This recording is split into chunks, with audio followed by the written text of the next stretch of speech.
I think for sure beauty means for me, loving yourself. I think that's beautiful. Um, Being able to share, I think that's beautiful. Being open. This industry is so big, but yet so small. And I think what's beautiful about this industry is that we can all bounce off of one another and share with one another. I have so many esthetician, I call them esty besties, that they know that they can come to me for my opinion and vice versa. So to me, that's beauty. Welcome to the Beauty Talk podcast, where we feature how the best medical practitioners help their patients to look better, younger, and healthier. Now, enjoy the show, and here's your host. Daniel Gao here. I'm the host of Beauty Talk, where we feature the top medical practitioners in health and beauty, both inside and out. I have Erin Blaser, a licensed esthetician for over 14 years and started working off for plastic surgeons. She has now developed from a solo salon suite into a beautiful med spa boutique in the heart of Boca Raton, Florida. Not only did she accomplish her dreams of opening up a boutique, but she's also a clinical trainer for PRX, which is one of her favorite treatments at her office in skin aesthetics. She travels and teaches other estheticians and providers about this amazing treatment. She loves to spread her knowledge and share with other estheticians and providers the best way to establish themselves and how she became successful. So, Erin, welcome and glad to have you here. Well, thank you for having me. How are you? Doing well, doing well. So let's start off with this. How did you first get interested in the medical field? So I was doing nails when I first got out of high school. I knew I didn't really want to proceed into college. I always loved like things like art and everything. So I said, let me get into nails. And the girl that was doing my nails at the time, she was doing really, really well for herself. So I went into nail school and was doing nails full time for many years. And then I just had the passion to do something like skin, and I knew I wanted to work with a plastic surgeon or even a dermatologist. So I said, let me do some research, and I went into school for skin. And right out of school, I went right away and started working for Sanctuary Medical Center here in Boca Raton with world-renowned plastic surgeon Jason Posner, and went over there. I wasn't necessarily the esthetician there, but I was at least working the front desk, and I got a lot of knowledge of scheduling like 18 to 22 providers at the time. So I got a lot of education working there. Mm-hmm. And then from there, I just kind of took off and made sure that I really followed my passion. And I knew I wanted to really put my license to work. Mm-hmm. So I went and worked with another plastic surgeon or two, and then opened up my own small little suite about 5 years ago. And then now here I am at a storefront, just relocated from one office space to now a storefront here in Boca Raton, and I'm very pleased with it. Nice. So what was it, I guess, what was it about you wanting to start your own practice? Like, why did you want to start your own practice? Like, why not just keep working for the plastic surgeons? Well, it's funny you asked that because I really didn't give that part of it any thought. I always enjoyed working for plastic surgeons, and I liked my schedule. I liked my capability. I liked all my benefits that I got working with plastic surgeons. And it was really a patient of mine that really inspired me. She was laying on the table and she looked up at me and said, Erin, when are you opening your own practice? I said, I've really never thought about that. And then the girl that does my hair too, she said the same thing. And she's like, come and do, a small suite. It's really beneficial and you have your own room. So I put myself on a waiting list over at the Salon Suites in Boca Raton. At the time, they were called A Suite Salon. And they actually called me right out of COVID and said, hey, we have a suite available. Would you like to come? And I was like, no, there's no way I'm opening a business right out of COVID. Mm-hmm. But then I fell asleep on it and thought about it, and I was like, that's actually a good idea. Let me have a small suite, one-on-one, and a small cozy place. And it worked out, and I haven't looked back since doing that. So yeah, I was okay and content working for the plastic surgeons, but Mm-hmm. listen, a little push under my tush, and Yeah. here I am. And I'm so happy with it. Yeah. So how did you end up growing that practice? Now I mean, you started off in that single salon suite. Now you have your own boutique. So, I mean, what was that journey like? Like, how did you end up growing from where you started to where you are now? It's just communication, I think. Rebooking your patients, having a good reputation in the industry as well. A lot of my reps were a great help. Skin Better Science, the company was great help. I've had two reps with them, and they really, really helped me and promoted me. And then also my patients really helped me as well. I mean, a lot of word of mouth Hmm. was how I actually built my practice. And I'll tell you what works the best is building your practice. We all want to be booked, right? Hmm. So in order to be booked, guess what you have to do? You have to rebook your patient before they leave. Uh, So I just made sure that I rebooked that patient every time they walked in and set them up for what they were looking to achieve with their skin. mhm. Again, communication, talking with them, explaining to them what they're looking to achieve. This is how it's going to look. This is how often you need to come in, and just making sure that I set that up for them. And I think that's a big part of how I built my practice. And again, it's communication with the patient, so they understood what they were signing up for and getting into, and that it wasn't just a one and done treatment. That this is something that we're gonna continue, and this will be their journey as well. Okay. And now that you have your own practice, what would you say is some of the most common treatments that your clients, your patients come to you for? So, as you had mentioned, I am the clinical trainer for PRX Derm Mhm. Perfection, which is an amazing biostimulator product that's actually applied by the provider topically. That is amazing because there's literally no downtime here in Florida. It's not photosensitive. You can go right out in the sun. It's not doing any further damage. Mhm. What patients like about it is they can go right back into their regimen and their daily schedule, applying makeup right on after. So that is one of the treatments that we love to do here. We do a lot of them here, and then Mm. I would say our signature facial too. Just utilizing what we have. I've said it in this past year. I really wanted to make sure I utilize what I have here at Skin Aesthetics instead of keep bringing on new things. I wanted to stay focused, and my main focus this year and really has taken off is the PRX. Mm. Everyone is loving it. Okay. So for the PRX, you mentioned that there's no downtime, it's applied topically, but what specifically does it do? Like, is it to fix wrinkles? Does it fix fine lines? Like, does it plump up? Like, what exactly does it do? So it really stimulates and promotes your own collagen. Hmm. So to answer those questions, yes, it helps with fine lines, wrinkles. It leaves your skin glowing. So as I said, it's a bio-revitalized treatment. It's penetrating down into the dermal layers of the skin, Hmm. which are the lower layers of the skin. Hmm. It's almost similar to what we all know as Sculptra. So it's Mm. building the collagen from within. Okay. So Yeah. is it something where do you use micro needling to put I guess, I call it like poking the holes in there, and then Right. when you use this to kind of put on top to help heal it, or like what's the application process? So the application can be combined with other treatments, and one being microneedling. However, we get an amazing result just with using PRX. So PRX is a topical serum-like Hmm. that you're applying onto the skin, Hmm. and then the provider is really massaging it thoroughly into the skin from there. Mm. And then, yes, we can also combine it with other treatments. So we use the glacial device here in our office, Clear and Brilliant, microneedling, and I'd love to combine it with all of those as Okay. well, just to So optimize your result. yeah. So if you're using just the massage to I guess put it into the skin, or using Uh-huh. micro needling to kind of punch the hole, I don't like using I can't think of a better word instead of like punch the Making a hole in your micro face. injury. Yeah. Which one of it would be more effective, or is it really just going to depend on the individual? It really depends on the individual. That's a good question. And that's another reason why I feel like have become successful because it's really about asking the patient what they're looking to achieve.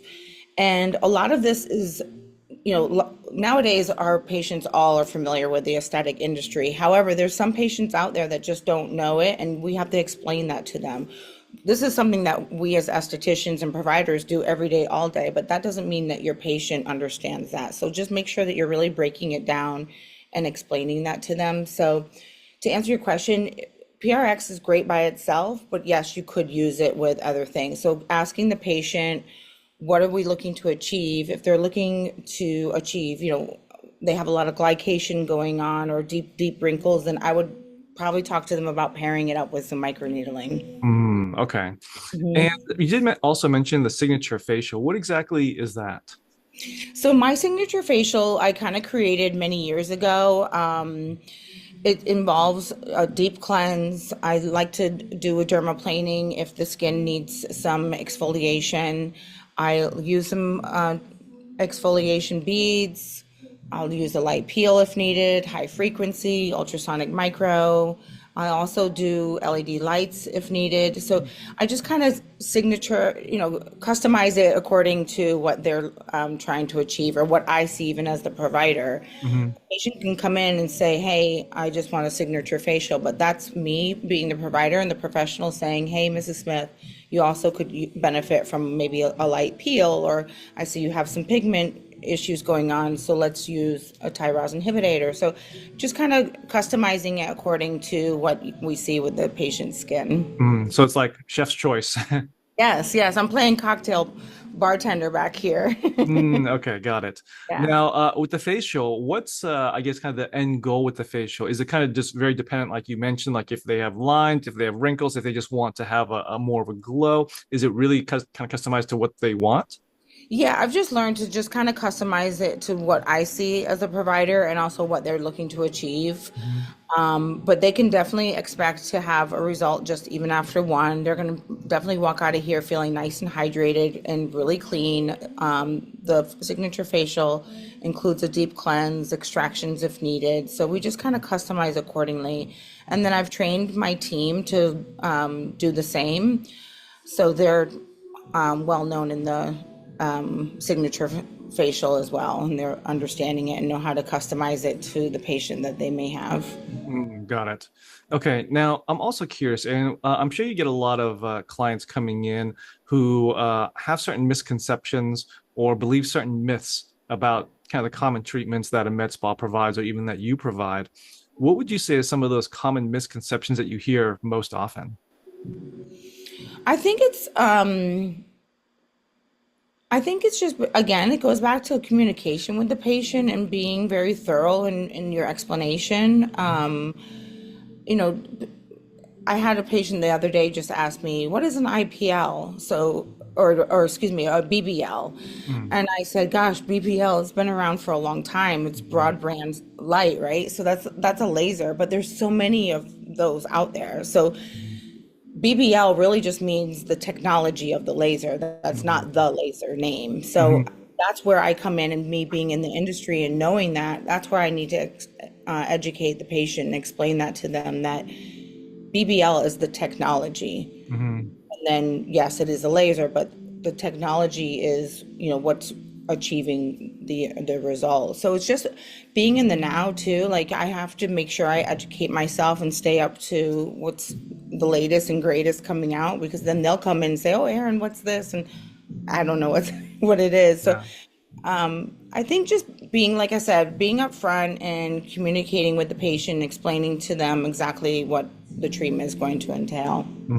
And on the education side, I want to dive a little bit deeper into the importance of that. I mean, how many new treatments and modalities and I guess evolutions are coming out in the med spa industry? Is it a lot? Is it like a medium amount? Is it a little? Like what goes into that?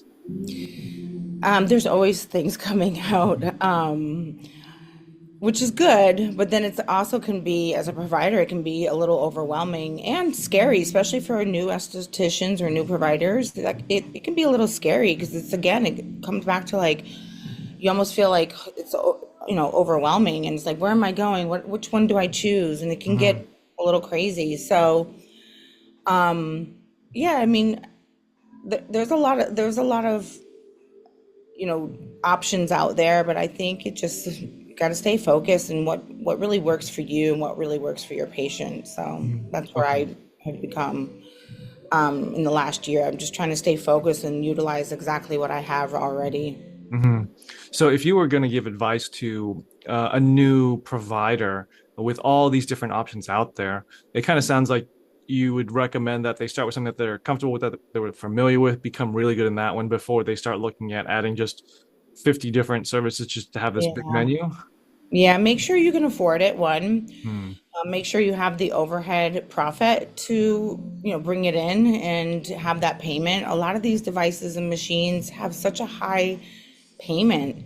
Hmm. And then, gosh, I mean, if you're financing it, Lord knows what your interest rate could be. So to answer that question, just really make sure you're educating yourself. Make sure you ask all the questions from A to Z. That company should not be really selling it to you. They should be educating it to you so you feel comfortable. Hmm. So I think with any decision in life, just make sure you feel really comfortable doing it. And if you have that ill feeling in your stomach where it doesn't feel comfortable, make sure you listen to your gut for Okay. sure. Great Yeah. advice. Now, I Yeah. also want to ask what piece of advice you would give to the consumer side. So let's say the consumer is looking for some type of treatment to get done, but they've never done it before, and they're looking for that good provider that's really going to get them the results they're looking for, who they can trust, who they like working with. What what advice would you give to that person on when they're doing their search to find that right provider? Yeah, so that's a great question because I feel like there's so many of us estheticians Mm. out there, right? And there's even just other providers, and you're talking PAs, doctors, nurses, especially in the clinical industry part of it. So as a consumer, just make sure that you, again, feel comfortable with that person. That person or provider is educating you, talking you through exactly what to expect. Make sure that they're licensed. Make sure that they've been around. I mean, you can always go and look at their reviews online. I think reviews have a big role in a lot of our business as well. You want to make sure that the provider has good reviews. So I would say make sure you're comfortable and again, kind of go with your gut feeling and make sure that that provider is really educating you on what you're to expect with the treatment. Okay. And are there any red flags that people should be aware of when they're doing their search? Um, I would say a major red flag is, I would say talking without confidence, right? Like you can kind of tell when somebody doesn't have confidence, Hmm. or they don't sound like they're educated in the actual treatment. So I would say that that would be a first red flag for Hmm. sure. Okay. What about quality of product? I've talked to some providers about this, like making sure that providers are using the real, legitimate from the actual company's products. Because I've heard that there are people out there that's buying their products off of Amazon or Temu or wherever that they Yeah. don't know where you're getting it from. So, how Yeah. important is that for consumers to be aware of that? So I'll speak for our skin aesthetics. I'm very proud to say that we carry top skincare lines here at Skin Aesthetics. Skin Better Science being one, Hydrinity being two, Glymed. These are all going to be like well-known skincare. PRX, you can't buy that stuff off online, and if so, it's being bought illegally. Mm. So we just want to make sure that as a consumer, when you're walking into a place, again, it kind of goes back to you having to educate yourself too as a consumer. So it's unfortunate that a lot of this stuff is being bought on websites. I won't throw any names out there, but I think you mentioned them, and it's unfortunate. So as a provider, I don't think that it's ideal. I mean, we're all looking to save money and cut costs somewhere, but let's just make sure that we're buying the right product for our patient, right?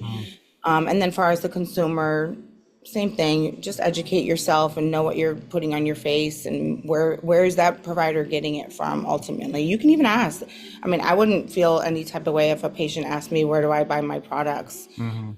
I'd be happy to share that with them, and that goes back to confidence too. Yeah. Okay. Great answer. So now, Erin, I'm curious, how important do you think having an artistic eye is in what you do, and how do you approach your client care? I think it's really important. And again, that goes to the confidence and being able to curate that into your room. into your services. So yeah, I mean, I've always had an aesthetic eye, even just like designing. Back when I was doing nails, I enjoyed doing the nail art part of it. I also did makeup a little bit on the side. So I've always been into that industry and loving the aesthetic industry. And I think that has played a pretty big role in my success as well, for sure. Okay. And what Yeah. about creativity? How important do you think creativity is in what you do? So creativity is a very it's very important, especially when you're talking about marketing, because marketing is not what it used to be. It used to be a lot easier to market towards the consumers out there, but now you have to be a little creative in how Hmm.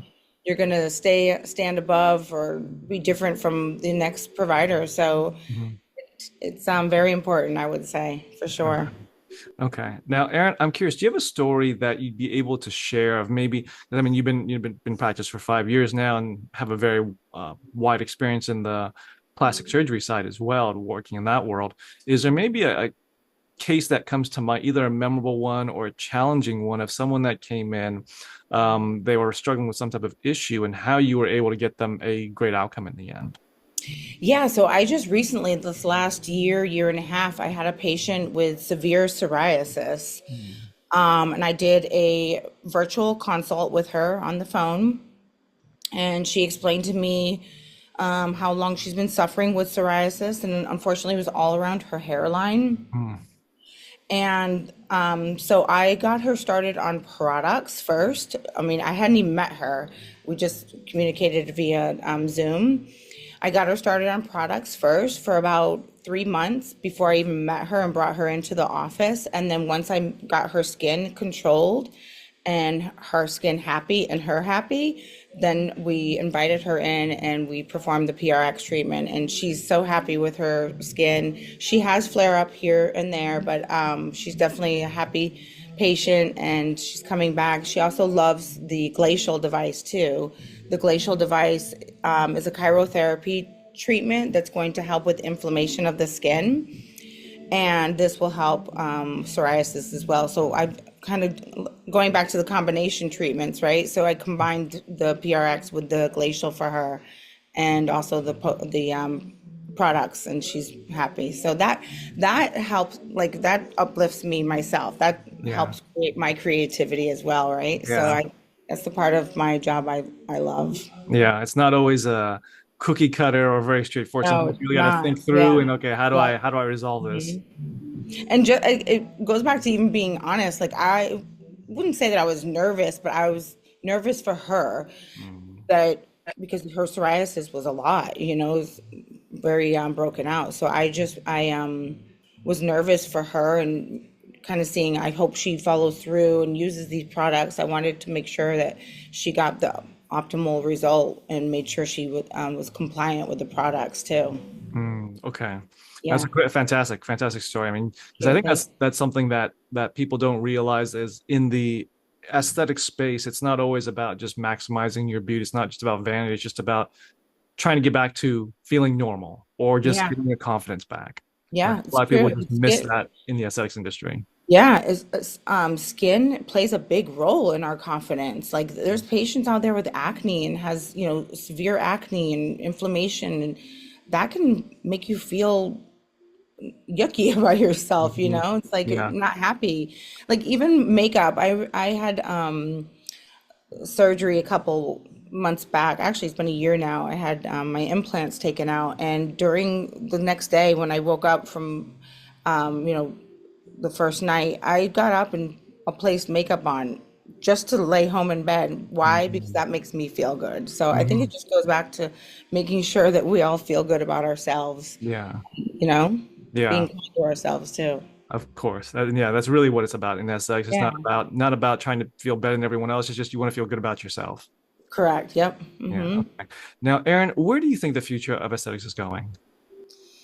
I think it's, um, I think it, me personally, from what I see with my patients, I see that everyone wants something that is, I don't want to use the word easy, but convenient. Mm. Convenience, I think, is right where it's at right now. People want convenience. Everyone has a busy schedule. Um, so I think convenience for sure, making sure that something is convenient, less downtime, not so invasive. I think the more convenient the treatment is, I think the more we're going to see patients wanting those type of treatments versus downtime versus Hmm. ablative. I think the ablative is going to eventually fade out for sure. Hmm. Okay.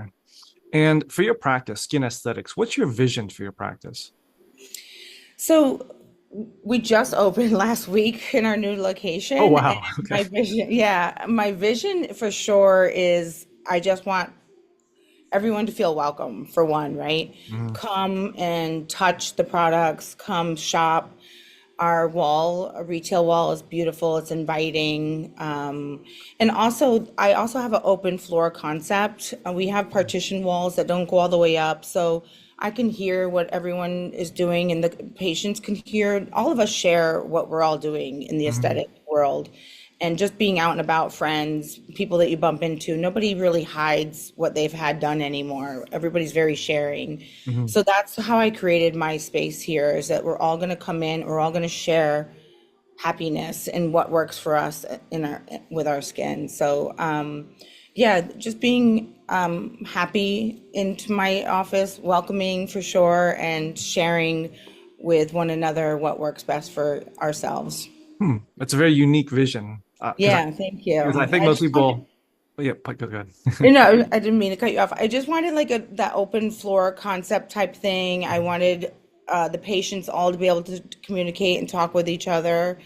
Um, and then all of us just like I said, kind of bounce off of one each other and what works for each and every one of us. Hmm. Yeah, I think it's unique because I think most people think about medical spas and it's like, oh, I don't want anyone else to know that I got something done. I just want to look natural. But then you Yeah, of turn that on its head. It's like, oh, I want everyone to share like this, like we're all in this together, where you can kind of yeah, learn from what other people are doing as well. So yeah. And it's very unique.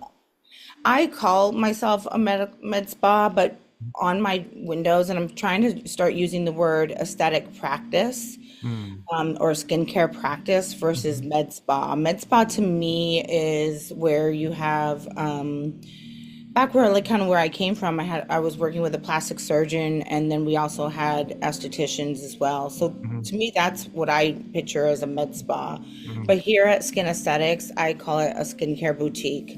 Mhm. Yeah. Right. Okay. Well, Mhm. Erin, I have one last question for you, but before I Sure. ask it, I want to point people to your website at skinesthetics.com. Yes. Now, last question, what does beauty mean to you? Well, it means many things. And I think for sure beauty means for me, loving yourself. I think that's beautiful. Um, Being able to share, I think that's beautiful. Being open. This industry is so big, but yet so small. And I think what's beautiful about this industry is that we can all bounce off of one another and share with one another. I have so many esthetician, I call them esty besties, that they know that they can come to me for my opinion and vice versa. So to me, that's beauty, Awesome. sharing. Yeah. Okay. Well, there you have it, Erin sharing her Yes. expertise. So, Erin, where can people contact you in your practice? So they can contact me at www.skinaesthetics.com. Skin is spelled with a Y for some uniqueness. Hmm. And you can also find us on Instagram at skinaesthetics.boca. Okay. Awesome. Well, Erin, this is awesome. Thank you for Thank coming you. on and thank you for sharing your knowledge. Yeah, absolutely. Thank you so much for having me. Thanks for listening to the Beauty Talk podcast. Any questions, please contact the practice directly with the contact information provided during the show. We'll see you again next time. Bye for now.